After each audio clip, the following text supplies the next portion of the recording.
the most important thing to us is that if people are parting with their money for the things that we're producing, that they're really happy with them.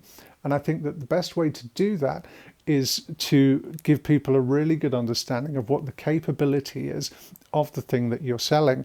And for me, that means not showcasing all of the things it's really, really good at, but understanding what the limitations of these things are and the point at which they fail. So with that in mind, today we're going to do an experiment. There's lots of use cases for these, but one of the main things that we think people are going to use them for, which is one of the main things we use them for, is to secure your workpiece while you're sanding. Okay, the obvious basics is that in order to hold something when you're sanding it, because the sander has some lateral pressure, it wants to move these, you need some form of weight on top of there to create a bit of friction. So if I just pop this on here, it's easy to push it around. If I start adding a little bit of pressure, it gets more difficult to move.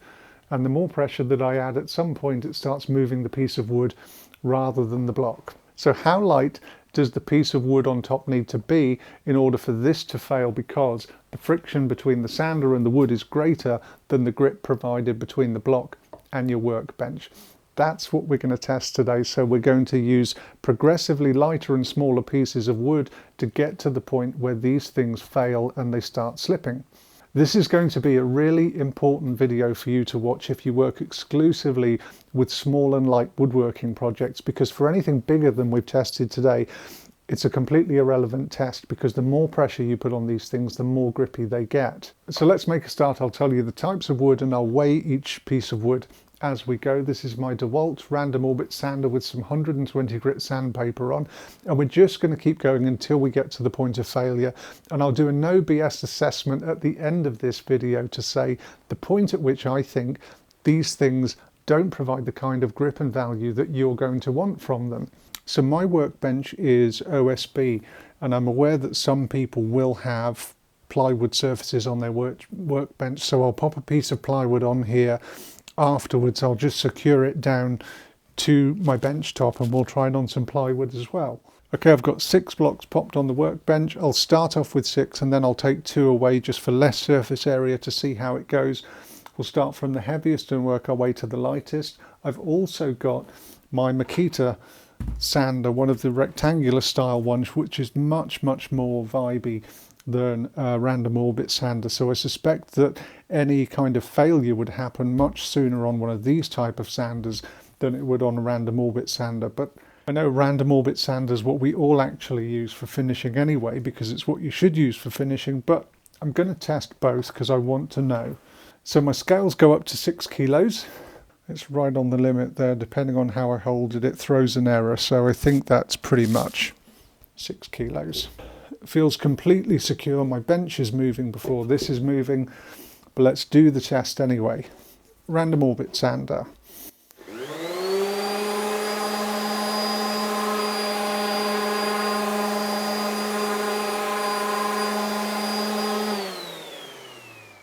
Okay, not a hint of movement.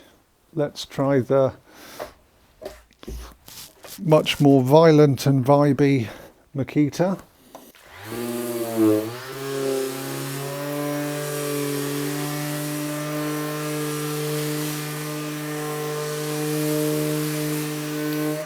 Exactly the same. No issues with that whatsoever. 2 blocks away, less surface area, less grip.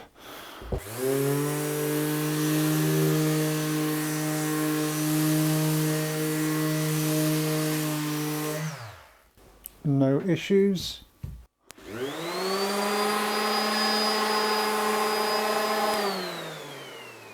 I can feel that that's completely stable, but I just wanted to do it anyway.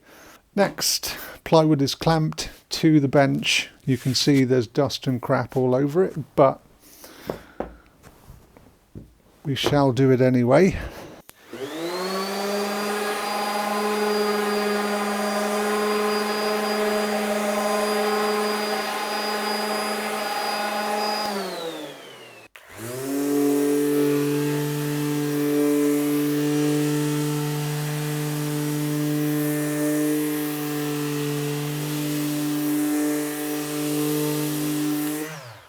Exactly the same.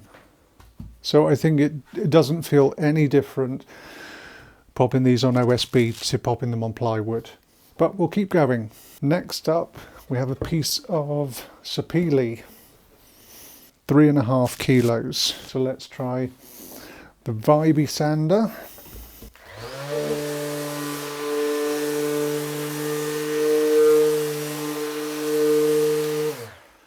No issues. I'll take 2 away, less surface area, less grip.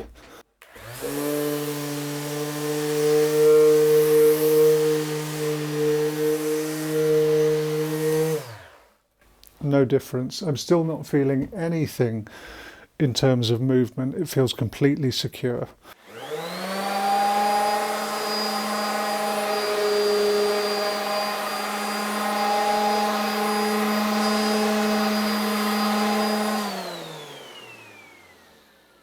And again, no movement, no spinning whatsoever. Okay, let's do the same test. I'll only use 4 this time. On the OSB.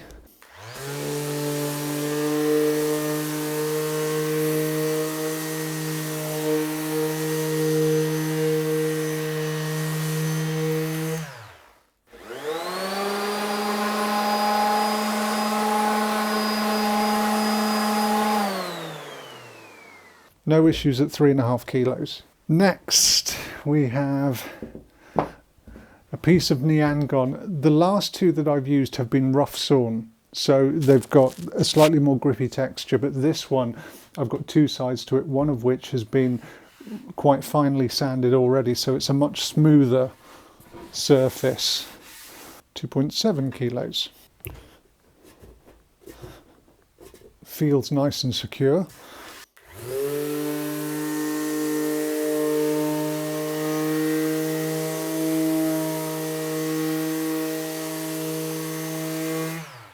No problem, that feels completely secure.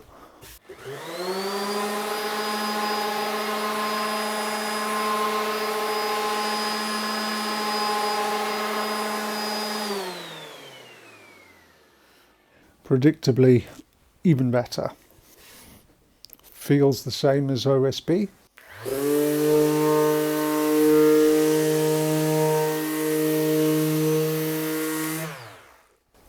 Feels exactly the same. Let's take a couple away because I think I forgot to do that on the OSB.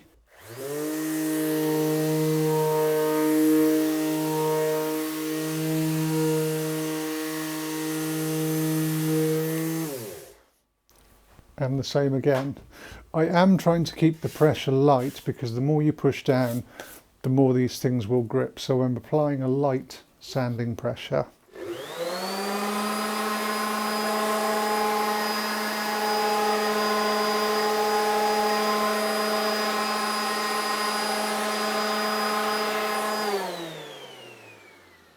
Again, feels super stable. Okay, we're going to up the ante a bit now because I knew that those things were going to be fine anyway, to be honest. But what I've got now is a guitar body. So this is super light, 1.6 kilos. But what it also is that it's fine sanded and it's got a satin hard wax finish, which is about the slipperiest surface that you can get. So I just want to try this. I will try it with the Makita sander, but you would never use that kind of sander to do any sort of finish sanding anyway. You'd always use a random orbit sander, but we'll try it because I think if the grip is going to fail and this is going to start moving, this might be the point where it happens. So let's try it with 6 first.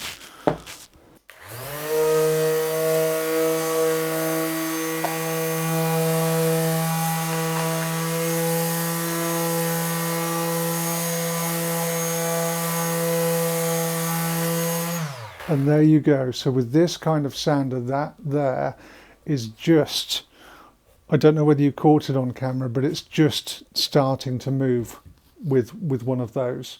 The random orbit sander, I suspect that won't be the case, but let's see.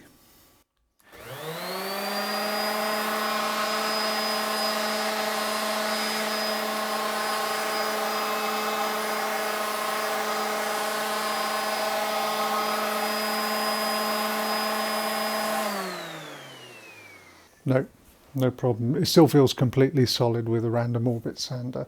And to be honest, it's one of those things where that is the kind of sander that you should be using for doing finishing rather than something that really vibrates. But the point that these things get quite light, that is going to shoot vibrations through the wood and going to make the whole thing jump around. So it's good to know that that is what happens. Okay, we'll pop 6 down and then we'll pop 4.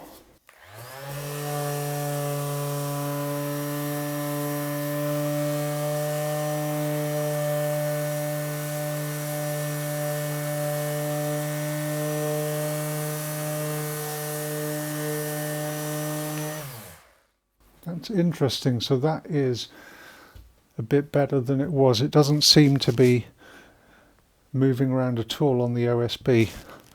It did start to move ever so slightly on the plywood. Let's take a couple away, less surface area, and try again.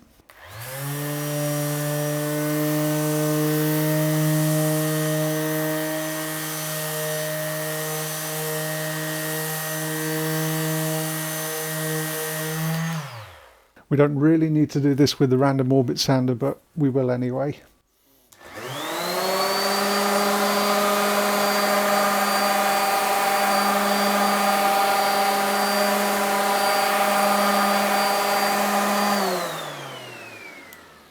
Okay, let's really up the ante again. Okay, now we're going really light. This is a super light piece of ambrosia maple, and actually this is we have reached the point already where I wouldn't use blocks as a securing device for this kind of thing, for sanding anyway.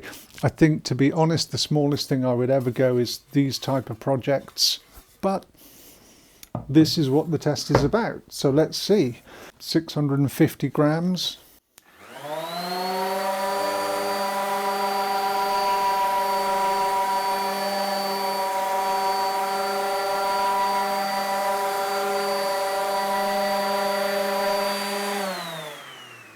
Okay, you can see there, that's the point. This is the point where I'm not confident that they're going to stay in place. It started moving there with the random orbital, and this piece is slightly warped, but this is the bit where we reach, I would say, the failure point for really good grip for these. Let's try on the other side.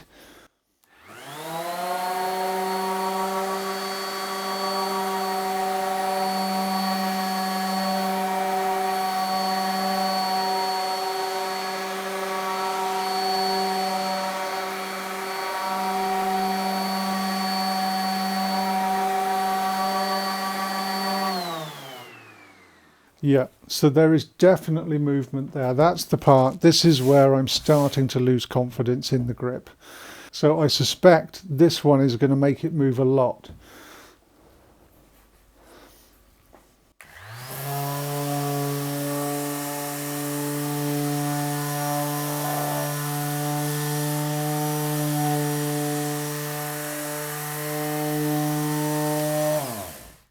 Okay, not so much as I thought, in fact, but you can definitely see them moving around as the vibrations from when you've got something so light, the vibrations start going through it and moving them around. That's what's happening. And I would say that is the very limit of how light you could pop something on these and them actually be useful. But I want to keep going because I want to see, even though I think we're past the use case of these. In fact, I need to do the plywood.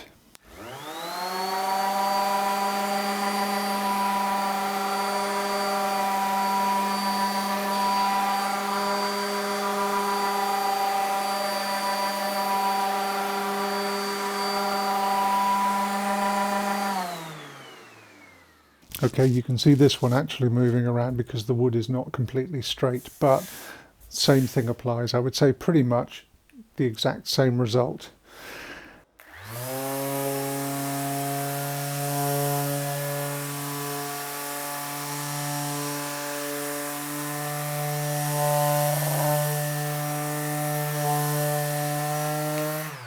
There you go. It was just starting to shift there. I'm not sure whether you caught that on the camera. Okay, let's go even lighter. I now have a piece of Black Limba, which weighs virtually nothing. And if these things grip this, I'll be amazed, because they're certainly not designed to. 360 grams.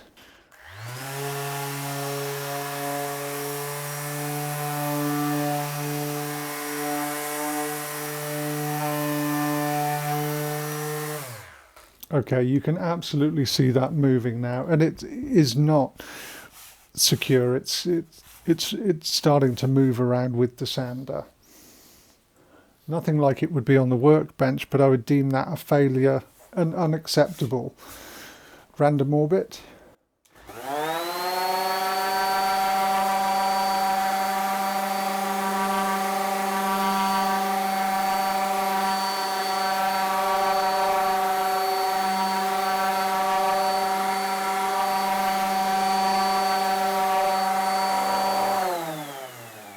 Okay, for me that was a really good test. That was definitely tested to the point of functional failure, and hopefully you think that that was a fair way of testing it. So let me give you my thoughts.